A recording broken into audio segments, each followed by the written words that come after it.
రాజ్యాంగం కూడా చాలా రాజ్యాంగాలు చదివిన తర్వాత రాశారు.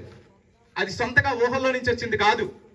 United Kingdom parliamentary system, rule of law ఎలా ఉండాలి అని చెప్పి యునైటెడ్ రాజ్యాంగంలో నుంచి పార్లమెంటరీ సిస్టమ్ మొత్తం తీసుకున్నారు.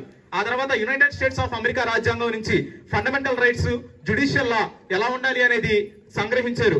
ఫ్రాన్స్ దేశం నుంచి లిబర్టీ, ఈక్వాలిటీ, ఫ్రెటర్నిటీ అనే వర్డ్స్ తీసుకున్నారు. ఇంకా చెప్పుకుంటూ పోతే Ireland, Canada, Australia, Germany, south Africa, Soviet union, Japan, ఈ దేశాలన్నిటికీ రాజ్యాంగాలు చదివి మన రాజ్యాంగం రూపొందించారు. మన భారతదేశ రాజ్యాంగానికి డ్రాఫ్టింగ్ కమిటీ చైర్మన్ ఎవరో మనకు బాగా తెలుసు. ఎవరు? Doctor BR Ambedkar.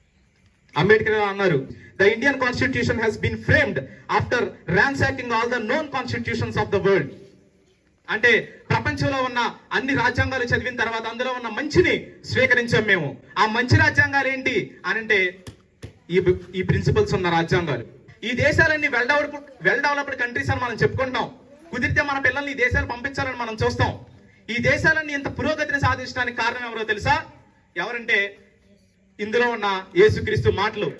ఈ మాటలు చెప్పిన యేసుక్రీస్తును పుణికిపుచ్చుకున్న వ్యక్తులు ఈ మాటల్ని మెదళ్లలో పెట్టుకుని మోసుకుంటూ దేశాలు, ఖండాలు దాటుకొచ్చిన వ్యక్తుల ద్వారా ఇది సాధ్యమైంది. ఈ ప్రిన్సిపల్స్ ఉన్న రాజ్యాంగాన్ని ఇచ్చింది ఎవరు? యేసుక్రీస్తు. ఆ రాజ్యాంగ నిర్మాత వాళ్ళందరినీ ఇన్ఫ్లుయెన్స్ చేసింది ఏంటి?